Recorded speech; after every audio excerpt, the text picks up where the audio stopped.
Section 1. In this section, you'll hear a conversation between Alan and Gianna, the office counsellor of a company. First, you have some time to read questions 1 to 6.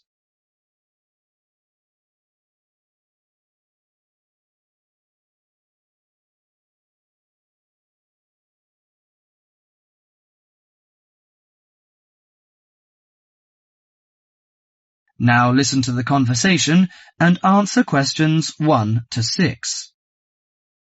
What's up, Gianna? You look like you're in bad shape. Yes, maybe I'll get sick leave from the boss and finally catch up on some sleep. I've barely eaten and slept in days. Those are warning signs of occupational stress. How are things at work? Terrible. After all the layoffs lately, the workload is totally overwhelming for everyone that's left. So I spend every waking moment in the office. I'm kept busy all the time. So you need to take a few minutes break every so often to clear and refresh your mind. But my boss will complain I'm not hard-working. She's so capricious that you can't predict her reaction sometimes. Maybe your boss just doesn't have a clue about how much you're really doing. Keep her updated on your achievements and projects. Also insist that she prioritize everything so you can manage your time better. That's right. I suppose that would help me regain some sense of control, but I'm afraid that she'll take that as a sign of laziness and give me the axe. So take the initiative and hit the job hunting trail now. You'll be surprised at how many opportunities are out there. Well, that's encouraging. Anyway, you should cheer up and get rid of the situation. You know, according to a survey, about 40% of all people find their work very stressful, and 25% develop mental or physical diseases.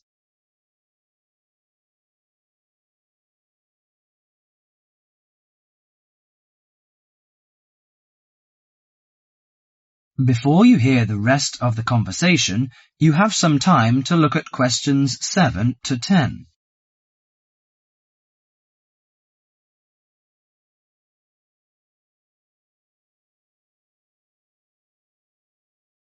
Now listen to the conversation and answer questions 7 to 10. So serious? I didn't know that. How do the problems start? You know, they start when conflicts at work induces stress. Your body reacts by flooding the bloodstream with hormones that tense up your muscles and increase your blood pressure. This is meant to save you in a fight-or-flight situation, but leads to a host of illnesses, ranging from insomnia and headaches to heart attacks, when it occurs regularly over an extended period of time. What should I do to prevent such things happening? Well, most occupational stress is attributed to a recognized lack of control. You should act in advance to relieve the problems. For example, you should actively pursue career opportunities rather than quietly worry about getting fired. Of course, you can't control everything, so you need to help your mind and body cope. Keep a journal to release your frustrations, take short walks to calm down, or if necessary, simply take a mental health day. That is the end of section 1.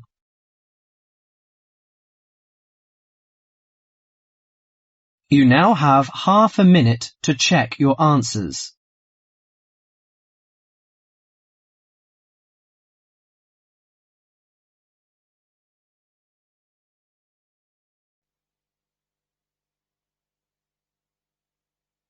Now turn to section 2, on page 10.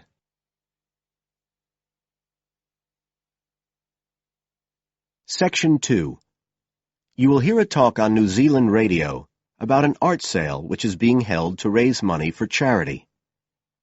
First, you have some time to look at questions 11 to 13 on page 10.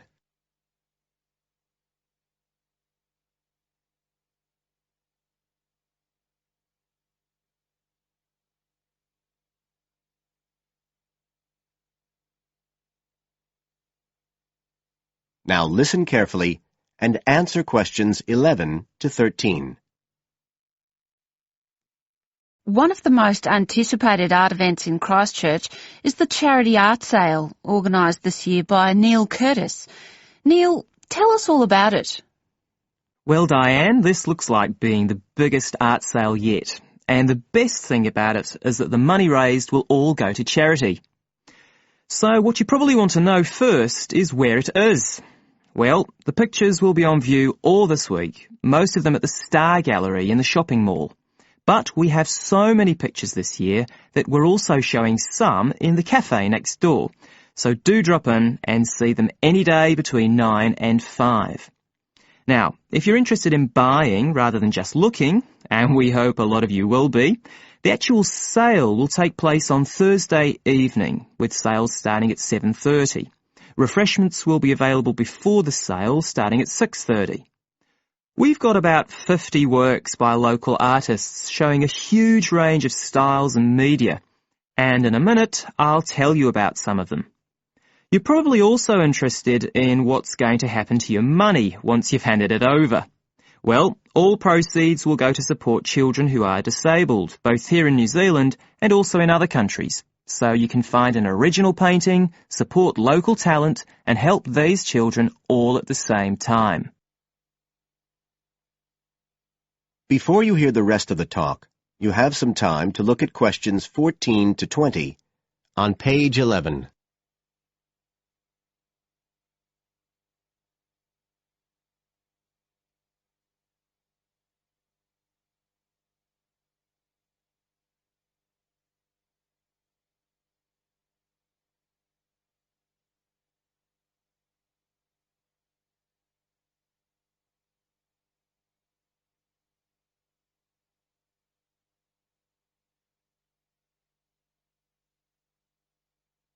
Now listen and answer questions 14 to 20.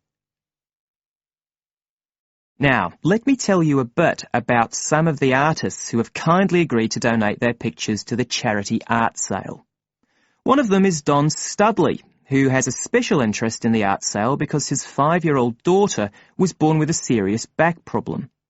After an operation earlier this year, she's now doing fine, but Don says he wants to offer something to help other less fortunate children.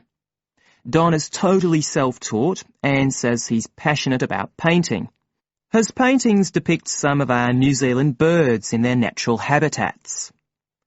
One relative newcomer to New Zealand is James Chang, who came here from Taiwan 9 years ago at the age of 56. Mr. Chang had 13 exhibitions in Taiwan before he came to live here in Christchurch, so he's a well-established artist, and art has been a lifelong passion for him. His paintings are certainly worth looking at. If you like abstract pictures with strong colour schemes, you'll love them. Natalie Stevens was born in New Zealand, but has exhibited in China, Australia and Spain. As well as being an artist, she's a website designer. She believes art should be universal, and her paintings use soft colours and a mixture of media. Most of her pictures are portraits, so watch out, some of them may even be friends of yours. And then we have Christine Shin from Korea. Christine only started to learn English 2 years ago when she arrived in New Zealand, but she's been painting professionally for over 10 years, and she sure knows how to communicate strong messages through the universal language of art. She usually works from photographs and paints delicate watercolours, which combine traditional Asian influences with New Zealand landscapes, giving a very special view of our local scenery. Well, that's all I have time to tell you now, but as well as these 4, there are many other artists whose work will be on sale, so do come along on Thursday. We accept cheques, credit cards or cash. And remember, even if you don't buy a picture, you can always make a donation. That is the end of section 2. You now have half a minute to check your answers.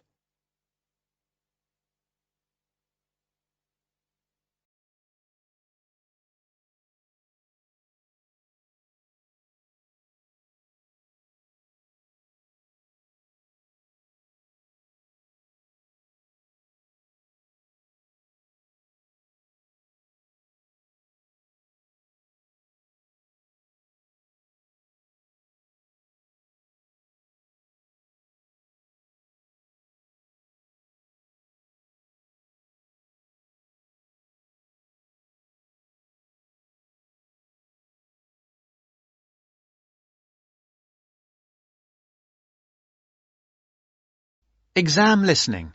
Section 3. You will hear some students talking about an assignment. Listen carefully and answer questions 21 to 25. Hello, Tom. Hello, Anne. What have you been doing? Oh, just sitting around, catching up with some reading. I've had a great time. You know we're doing this assignment on... what is it? Museums, their costs and benefits. That's right. Well, I've been to the Sandgate Museum. It was really good.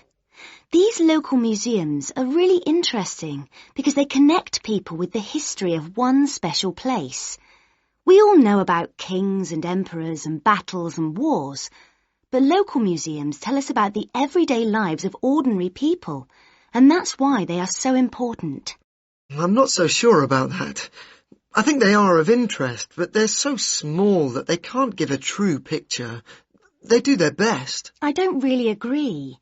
They do give a true picture, but perhaps not a full picture. It's the truth, but not the whole truth.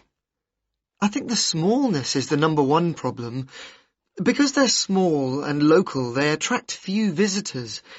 That's why they have so little money.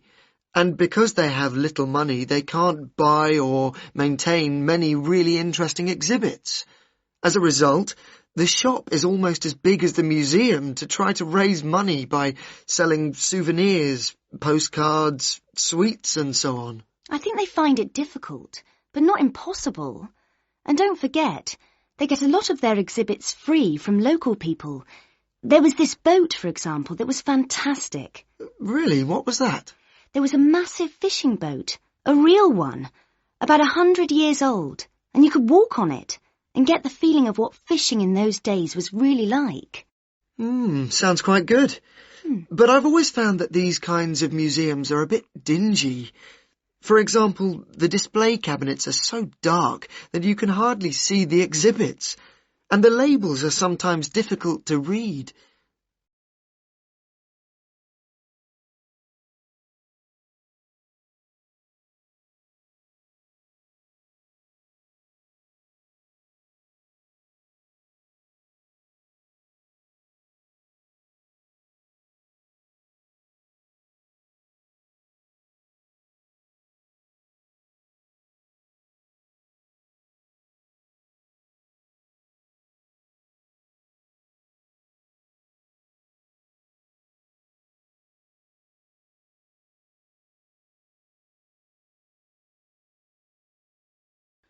Exam listening.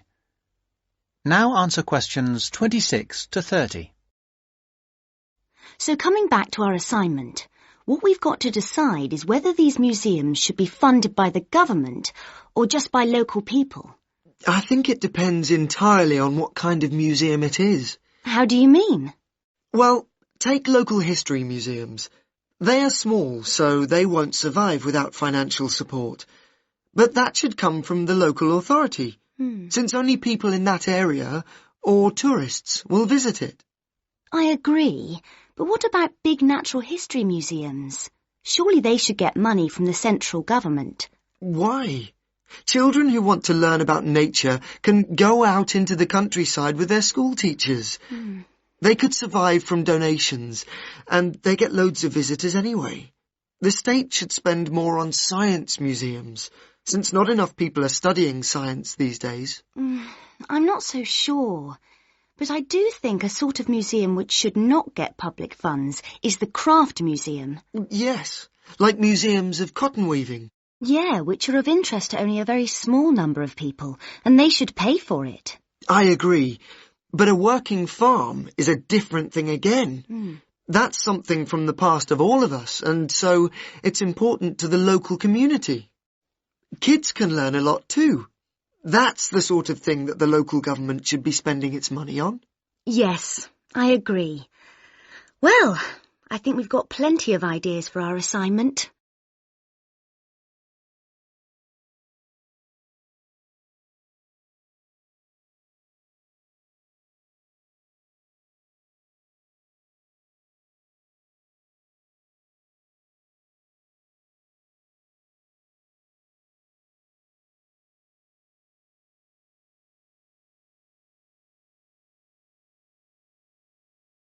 Section 4. In this section, you will hear a lecture on the research on teen brain. Now you have half a minute to read the questions 31 to 40.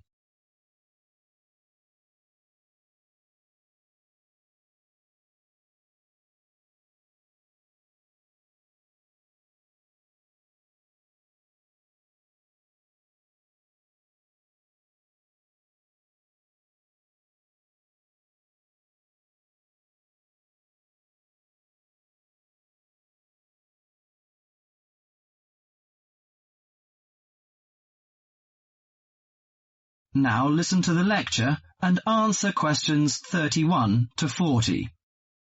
Today our guest is Joseph Parks, Medical Director for the Botany Department of Mental Health. He's going to give a lecture about the research on teenage brain. Good morning, everyone.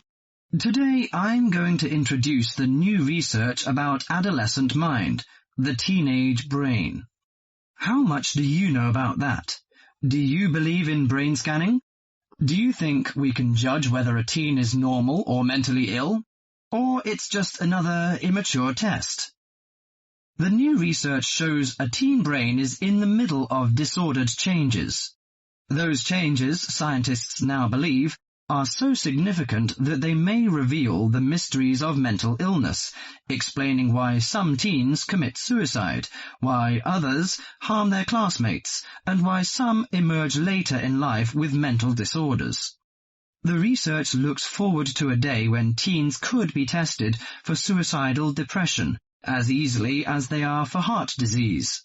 But there are signs that society and parents in particular would reject such a tool. Many parents question the validity of a mental health diagnosis. They fear that their children will be falsely tagged with a mark that he or she is abnormal. At the center of the debate is the teen brain, its confusing architecture and the difficult question of what's typical in a teen and what's not. Under the old thinking, the adolescent brain was fully formed, needing only to be filled with facts, figures, and experiences to become an adult mind. At the same time, many people rejected the idea that young people were even capable of developing mental illnesses. However, the new research shows a teenage brain is an organ in transition. It has an unstable and vulnerable composition. The evolving teenage brain clearly isn't adult-like until the early 20s. If teens act young and stupid, it may be because brain areas that govern rational thought are not mature yet. All that is fine when the brain develops normally. But if the teen brain fails to successfully reinvent itself as an adult brain, mental illness may happen. Researchers increasingly believe if that process stops for some reason, teens are likely to develop mental illness. Early warning signs might be disregarded, as adults may think them the typical teen behaviors. Perhaps the chief hope of the new research is that it could make a difference for teenagers suffering from mental disorder and major depression. These can lead to suicide, which for years has been the leading cause of death for teens. Until recently, scientists couldn't peer into living brains to look for changes associated with normal development or mental diseases. That is beginning to change as researchers develop ever more sensitive brain scanners. However, the composite pictures are somewhat misleading. A snapshot of an individual brain may fall somewhere between normal and mentally ill. For now, psychiatrists and psychologists must still rely on interviews and observations of children's behavior to diagnose mental illness. That is the end of Section 4.